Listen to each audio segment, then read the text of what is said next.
Okay, I think we're ready to get started. And if you don't know me, my name is Jennifer. I am a blacksmith. Been a blacksmith now for 48 years, or like 49 years actually. And we are going to be making a Japanese garden tool. We're going to be making a pole weeder, which is used for weeding the garden.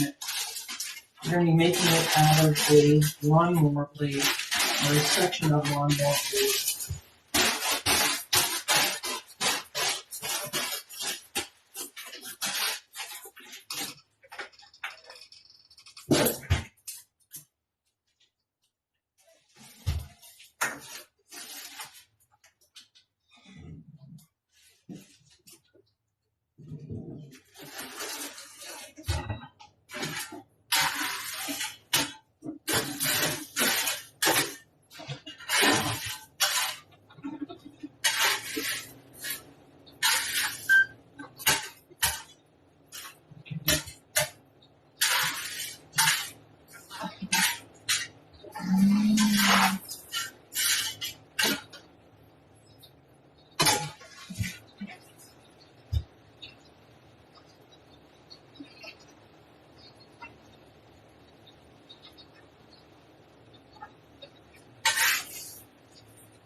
If you ask me, a proper designed smokestack really leads to a lot more enjoyment as far as forging goes, because then you're not being inundated by smoke, soot, cinder, and ash. Not only that, it sucks the heat up and out, so you're not going to be exposed as much that way too.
I am actually looking for a piece of lawnmower blade, which I had just yesterday.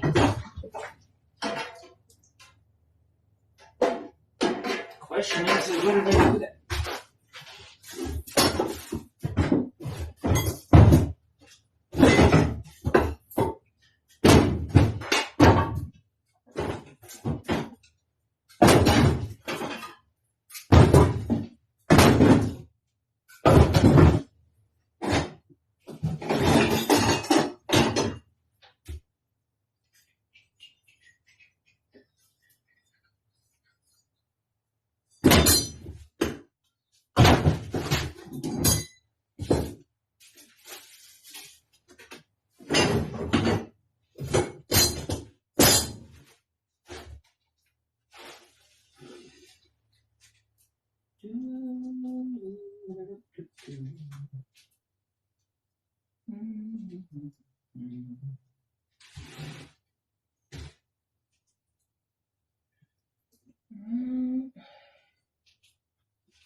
Here it is, right on the forge.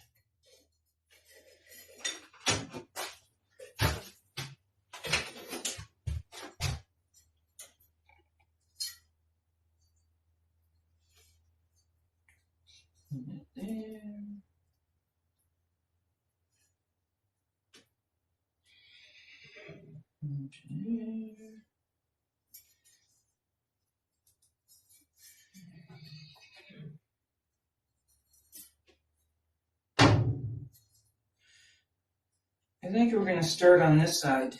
Not really enough material over here. So I think we're going to start on this side and start by forging that down.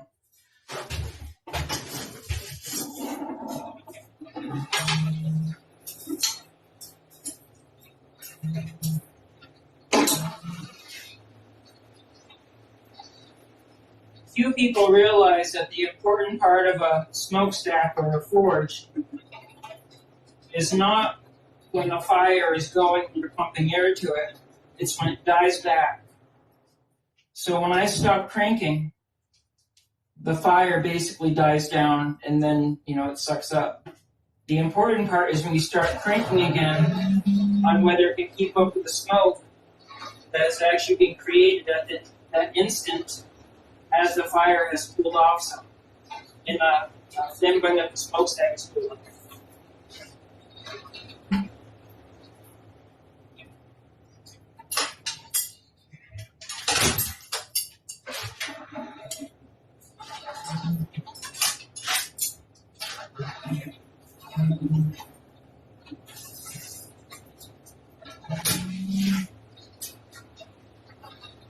So I'm going to start by flattening this blade.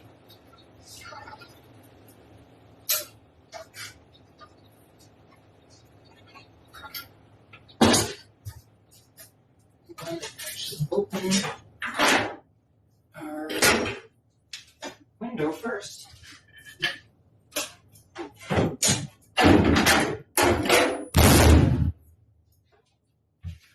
And that'll help get a breeze in here.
this coal that I'm using is back from about 17 years ago.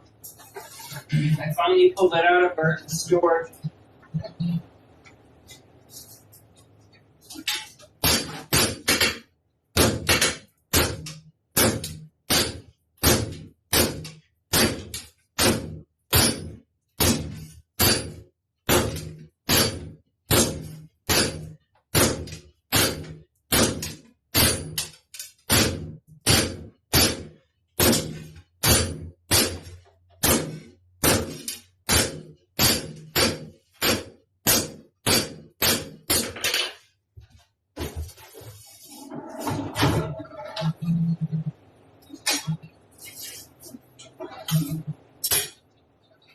All I'm trying to do is even it up, making the sides kind of parallel.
Ideally, if you really wanted to make this thing faster, you could just cut it out, hot cut it. I like forging, so I am not actually looking to make this go by faster.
So what I did is I actually just got rid of that sharp edge, being careful not to roll it over and create a cold shut. And ideally you're going to want about this much of it for the blade. We're going to make the handle part about yay long from here down. So I'm going to do that part next.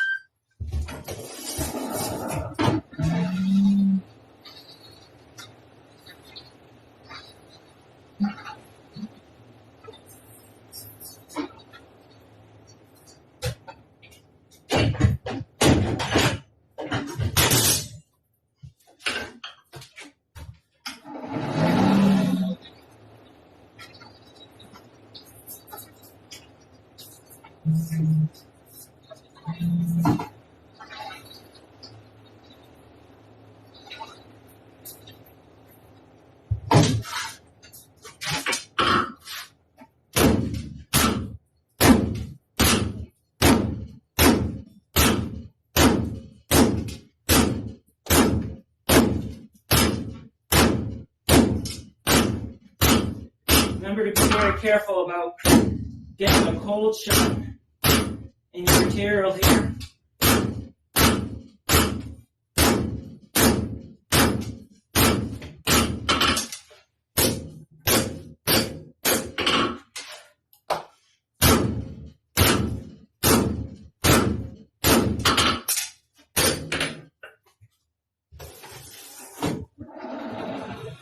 I'm looking to keep my thickness, so I'm not doing a lot of forging on the side if I can help it.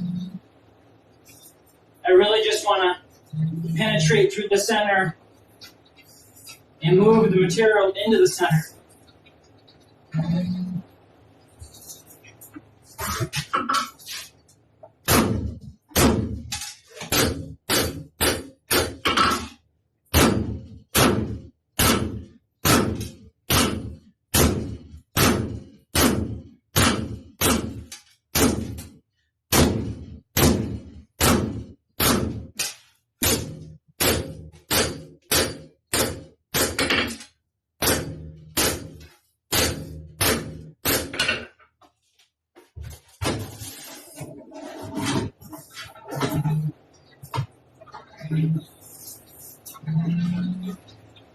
I want this tool to be as light as possible within reason. So I'm using lawnmower blade because it's a carbon tool steel, and that will give it some flex.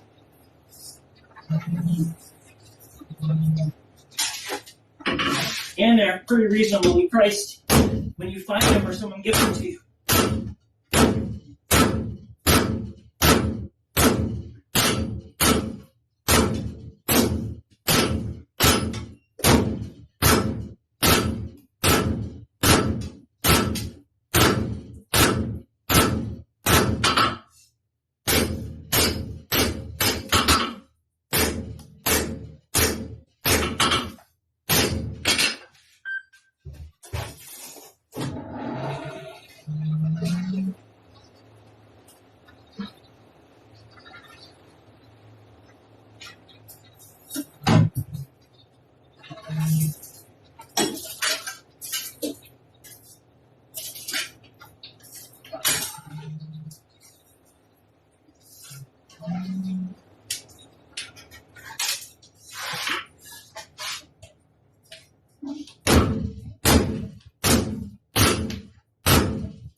I usually make the shafts on these tools round, but I think I'm going to leave this one octagon.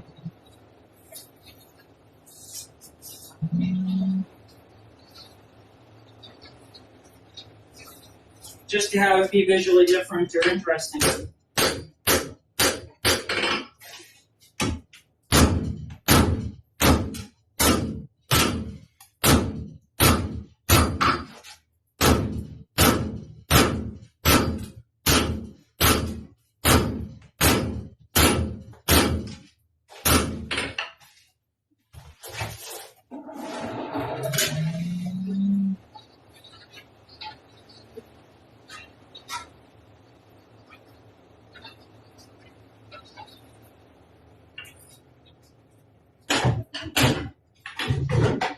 Now switch up to the big gun.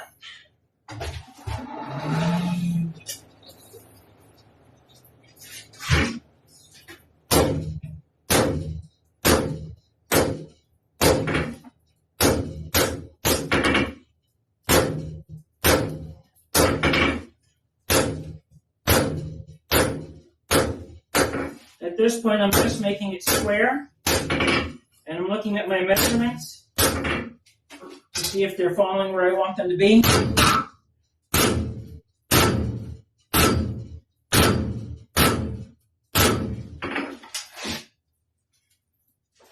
Again, we're going to cut that off about here. And about here. I'm going to draw it sideways. So I want about that much material. So what I'm going to do is I'm going to start shouldering here. Originally I was thinking about upsetting this. And I might still. But for the time being I'm not going to. What I am going to do is put a shoulder in right here.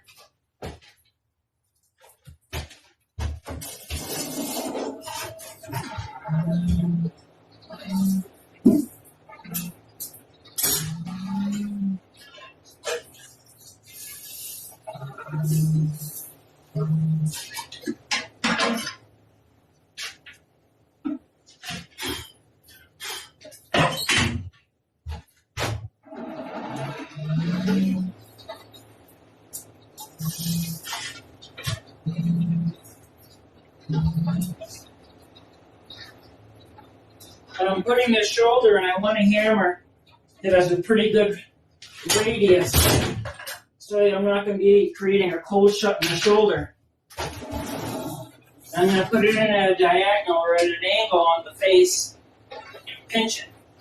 And that'll move most of the material away from where it is. Instead of flat, it's actually going to push it away. Kind of a fullering technique. So I'm going to come into here, bracing it against my leg. And now I'm coming in and again, I'm lowering it. And I'm looking what's taking place at the same time. Same deal.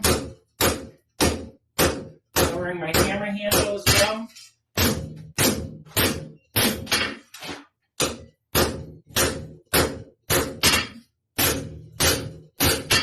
Make sure you keep an eye on what would be a cold shot.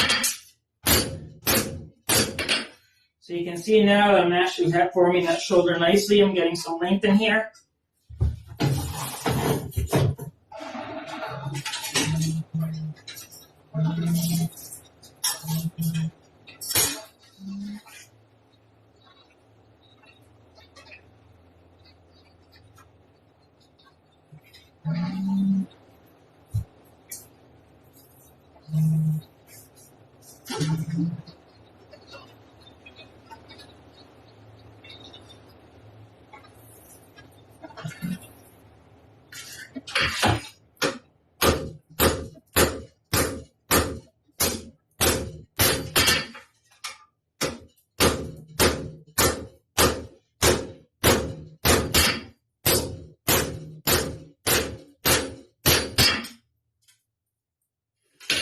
Got a little bit of a cold shut from where they had stamped it.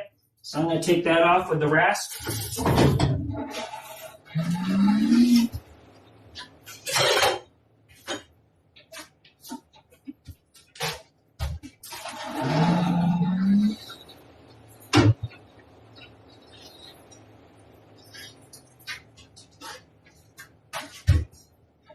That is there.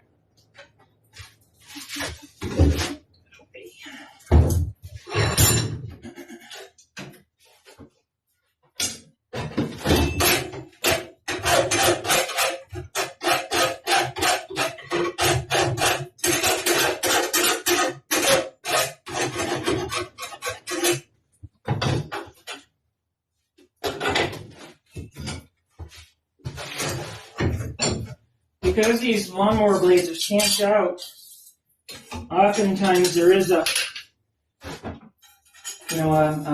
swarth or a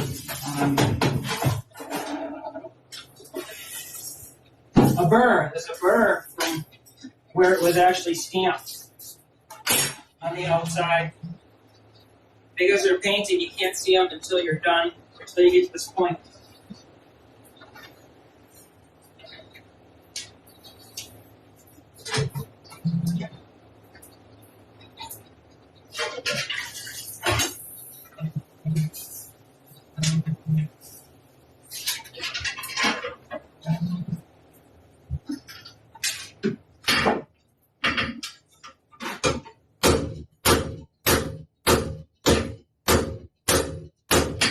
The side that I'm hitting with my hand hammer, well, it tends to move faster than the side that's on the end. So if I want to move one side more than the other, if I'm going off sides, I can actually just work more on that side and it'll push it backwards along.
for is a nice graceful taper where the blade is out to the handle.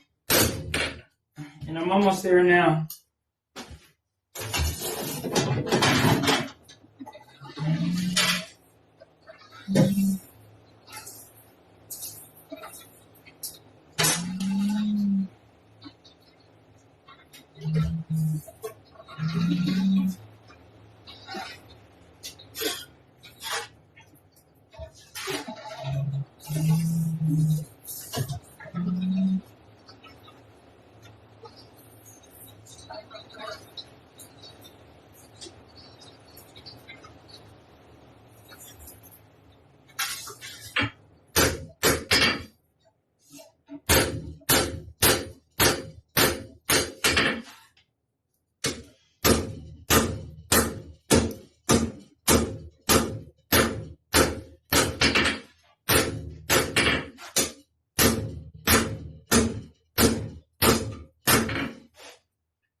So I moved in to make it octagonal, and I'm going to stop right at the base of it. So what I mean by that is right here. So I'm going to put that in the vise.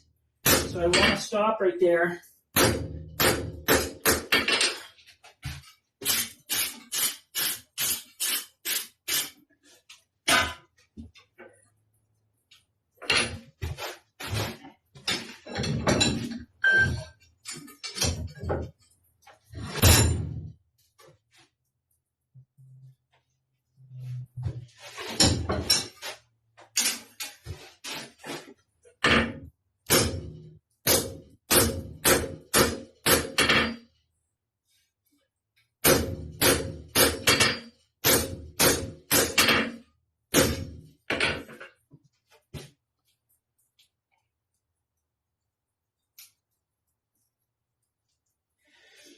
And now I'm going to upset it in the vise. So what I'm going to do is I'm going to cut it off back here on the hot cut.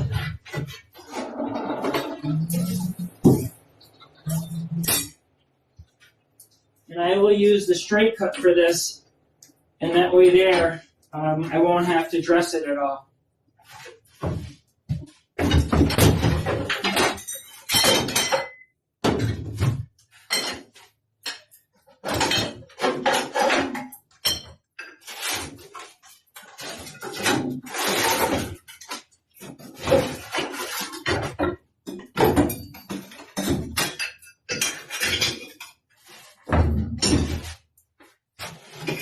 And you're going to need a set of round shouldered inserts for the vise.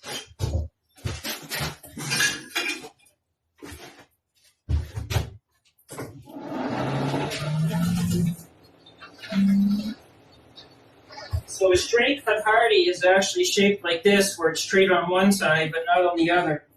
And some people would say that this is like a butcher tool too, and it really is.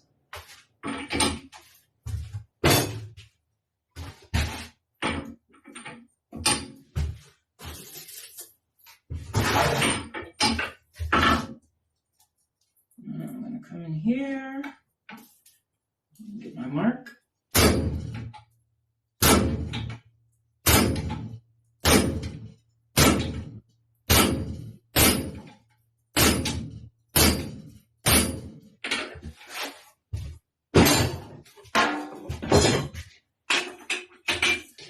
If you look, you can see that it only cut on one side. So now what I'm going to do is I'm going to snap that off and rasp off the burr.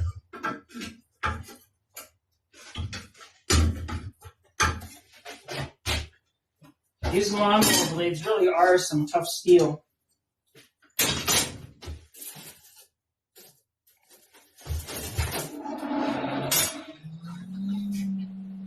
So I'm going to do some directional upsetting to pull the blade outwards more, just a little bit, not much. As they say, just a smidge.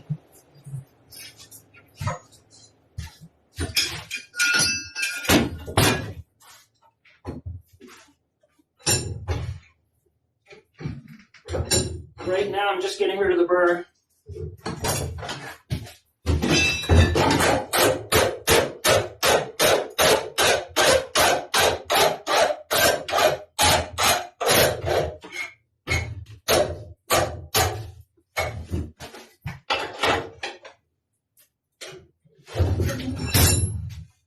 So now we have, I don't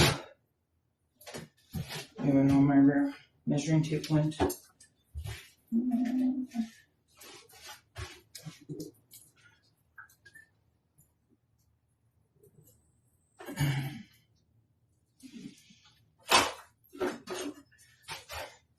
So right now we have about 2 inches by 2 inches, like 2 1/4.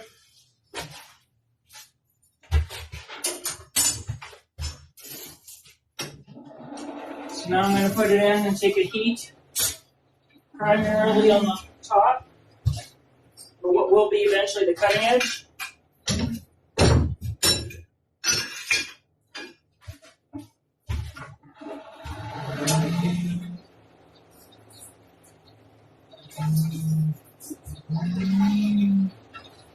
What I'm aiming to do is just pull this sideways.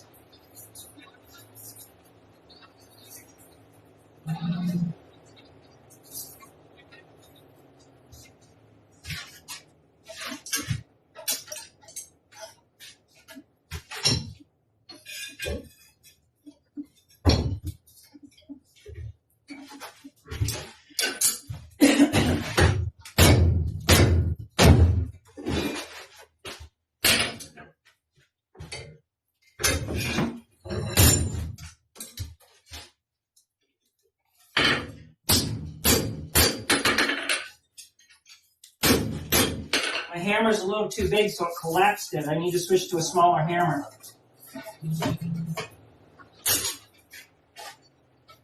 When I say smaller, I mean lighter, or a faster hammer.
Yep.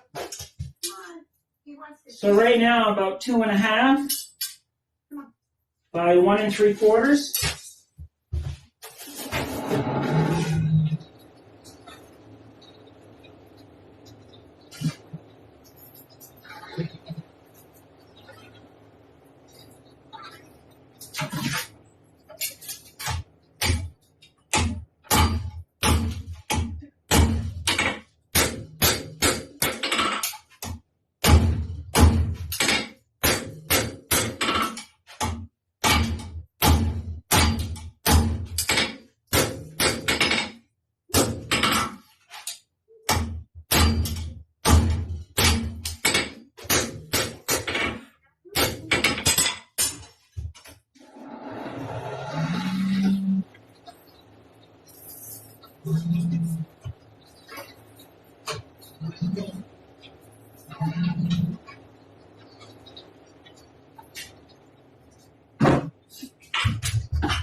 This method can be used for making spatulas too, especially if you're using carbon steels, which are nicer, because then you can actually put spring into them.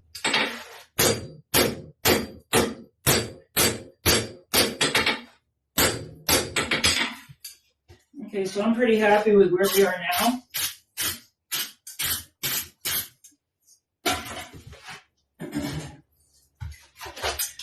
We are now 2.5 inches wide by about 1.5 inches.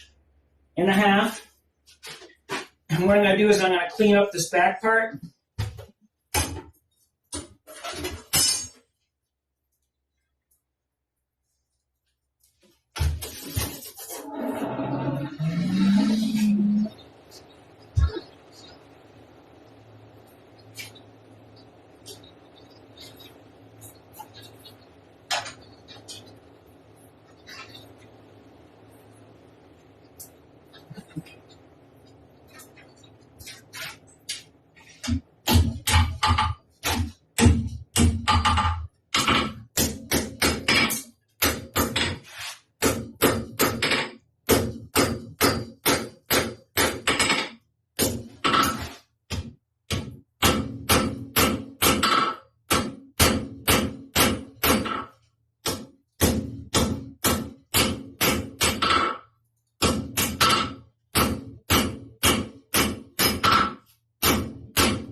This is where all that painting practice that you guys have been doing pays off. Because I know you guys have been painting, practicing your painting with those videos that I presented.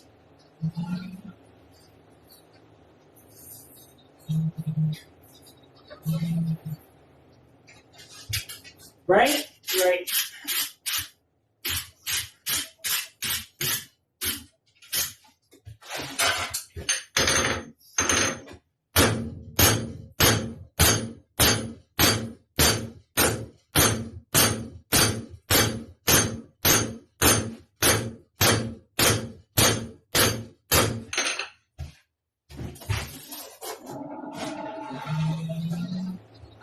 As I go along, I'm going to keep correcting the geometry of the blade.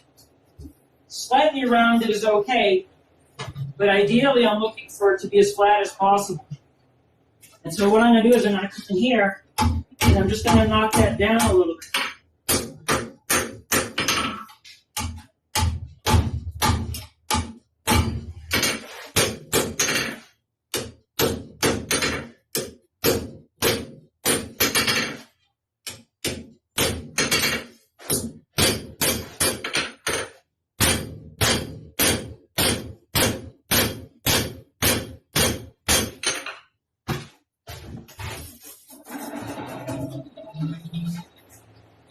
I really want to get as much width out of this as I can.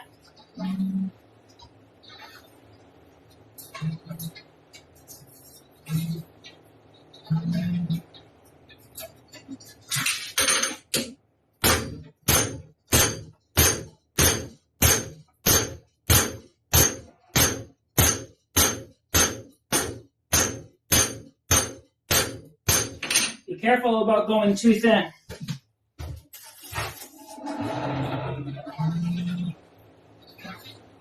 It'll be harder to clean up if you go too thin.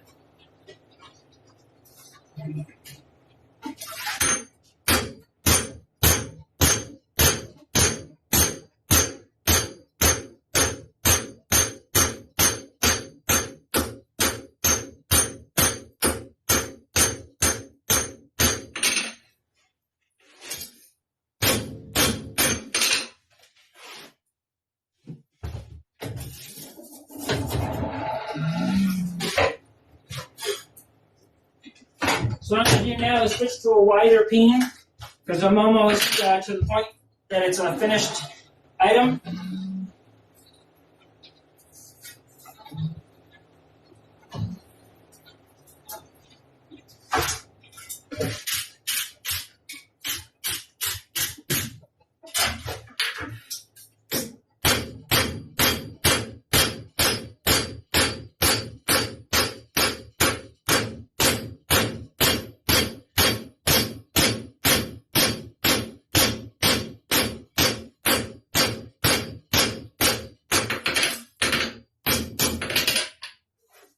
Okay, now I'm simply going to take and dress it one more time on the side here.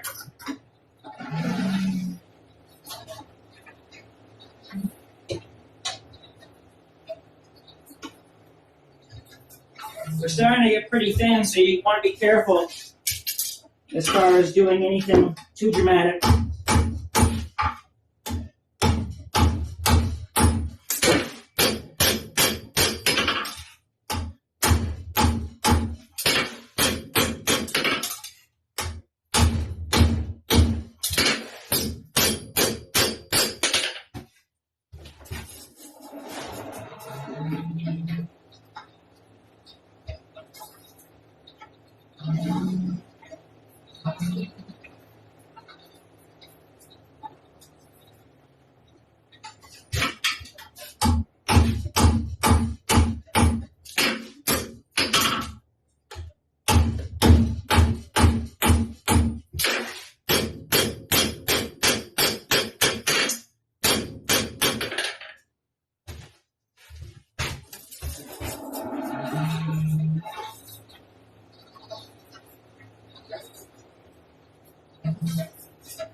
Okay, so that's pretty good.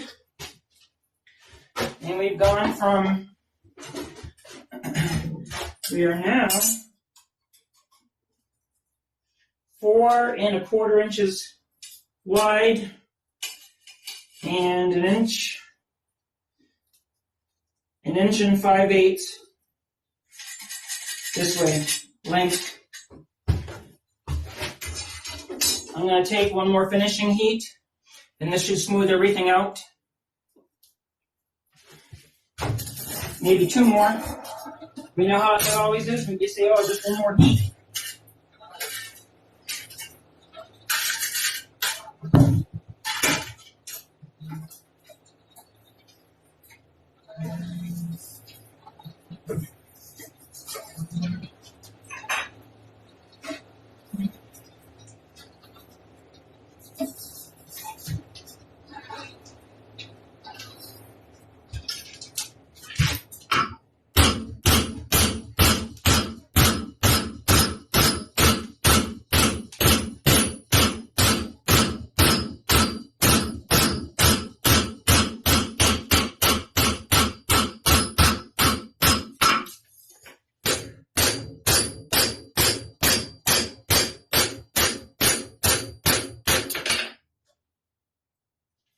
Okay.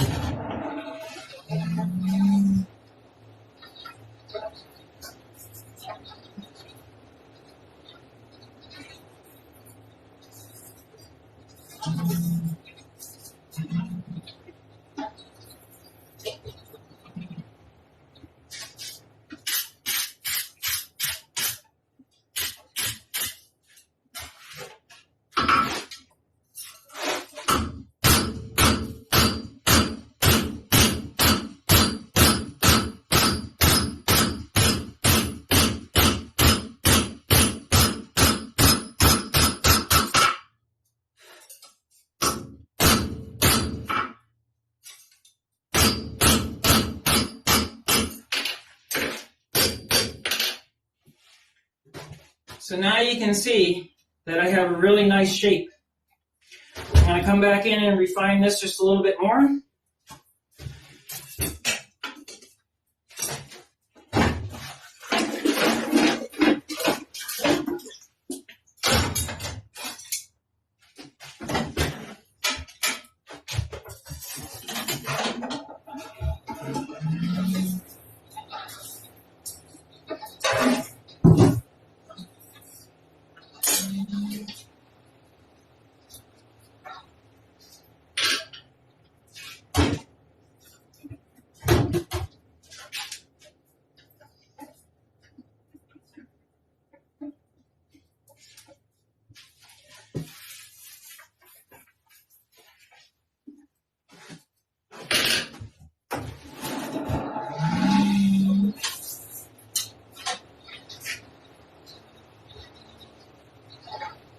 So again, we're looking for a fairly fine handle.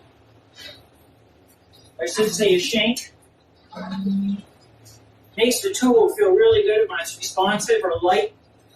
You get pretty well balanced in your hand.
There's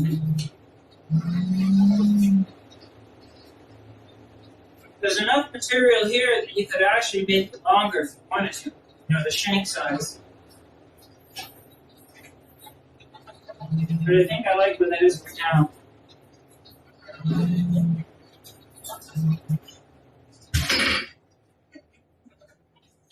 Here.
I've got too much length, so I'm just going to knock it off.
And we want this to be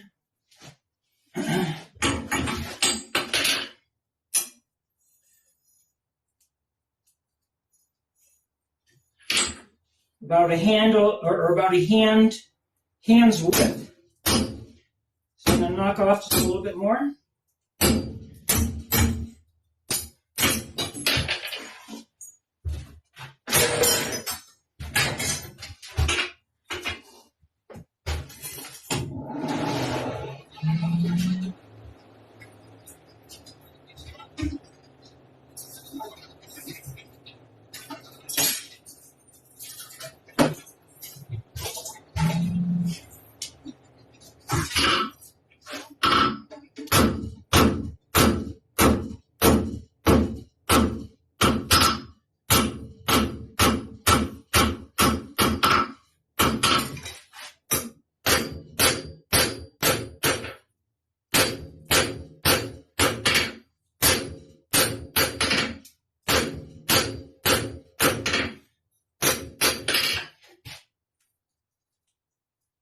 So that's pretty good.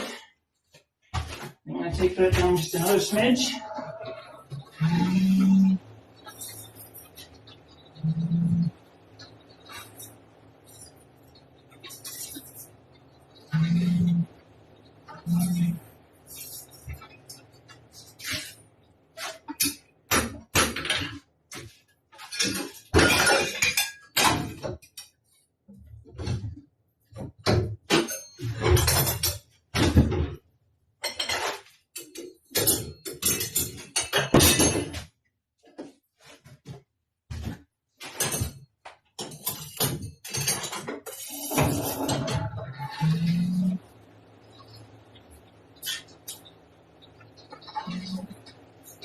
If you find you're having a hard time making a clean shoulder, you can just do it in the vise.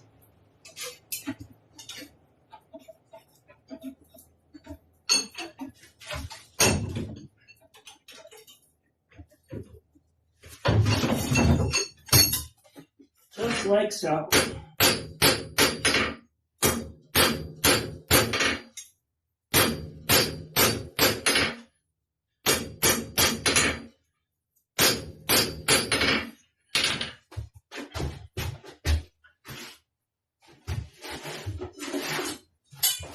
We are now at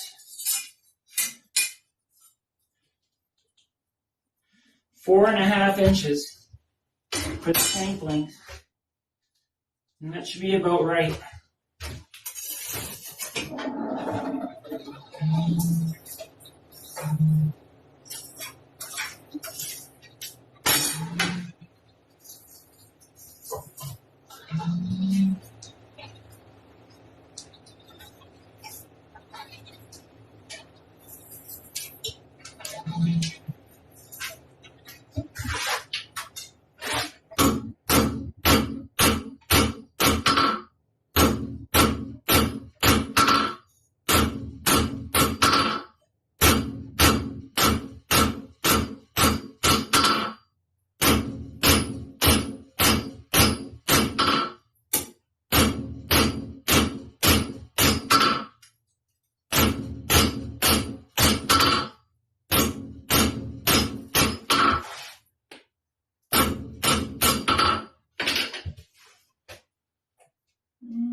Okay.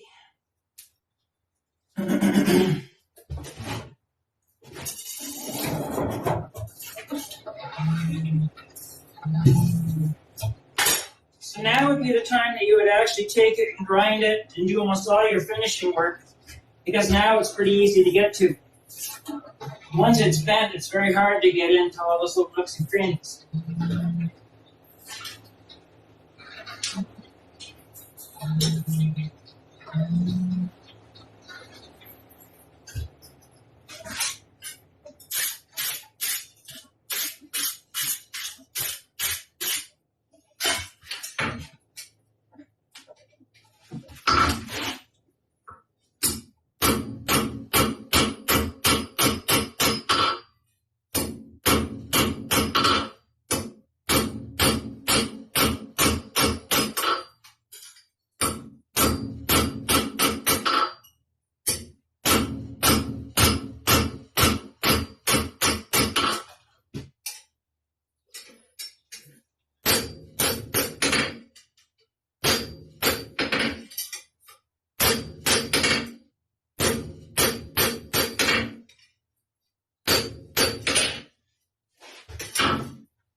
Okay, I'm going to take one more heat, put in my maker's mark.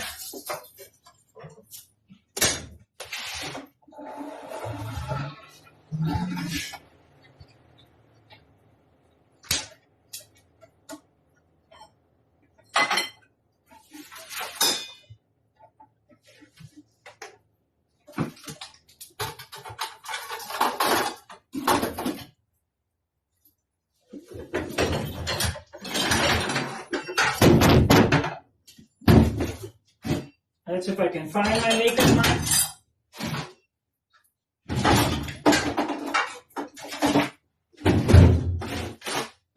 There's it.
Found it. It was in the travel bucket.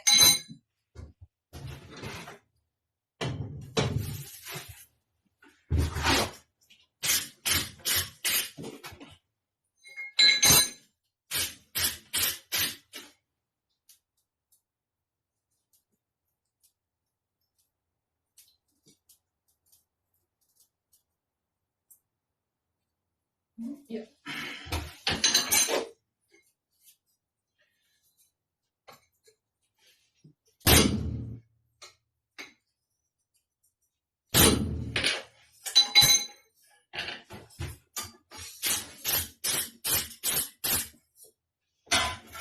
So maker's mark is in. Now we're going to bend it.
And that is pretty good, because when I scrape, it'll dig in enough.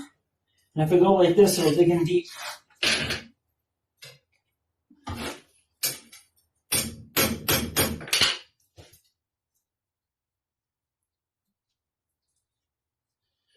There you go. That may be a smidge.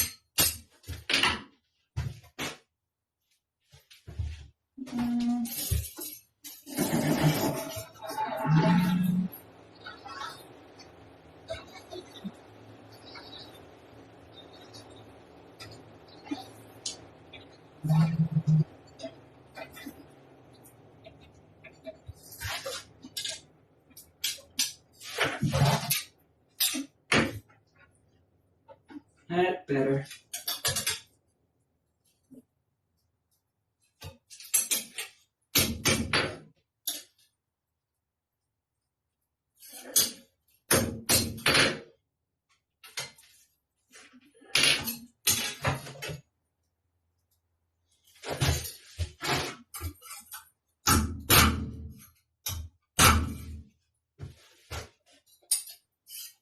Yep. Okay.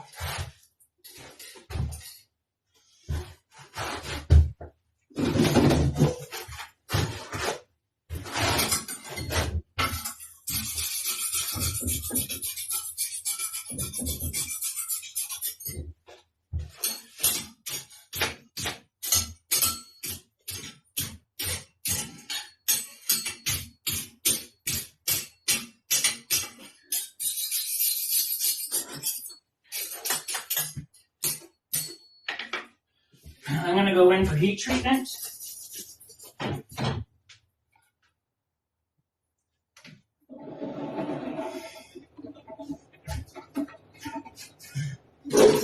I have a bucket of linseed oil, beeswax, and gear lube.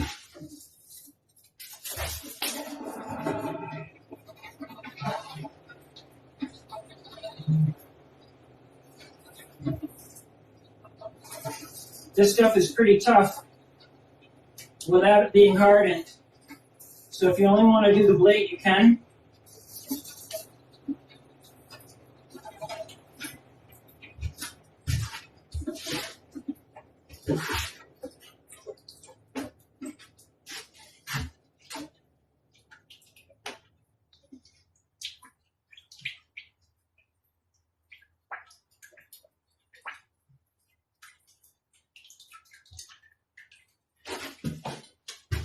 So I can see where the scale has flaked off.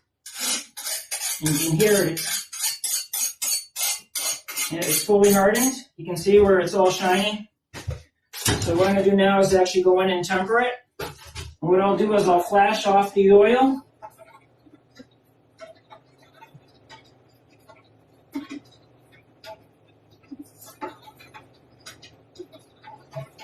On the handle part, or on the shank part. Ideally, we're looking for a bronze up at the cutting edge, and this is a tool that you want to be using at the dirt.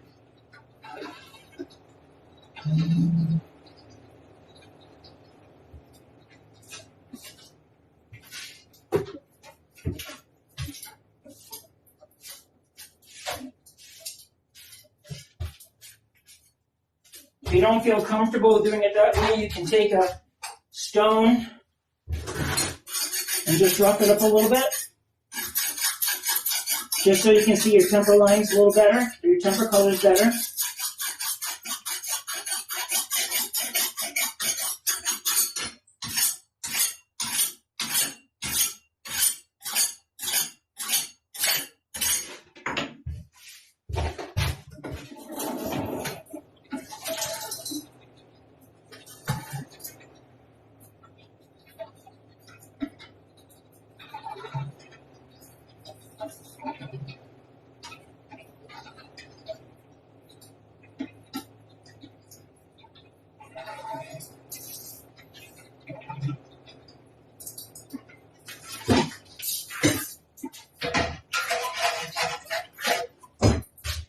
I overdid it just a little bit, but that's okay. Still at a purple.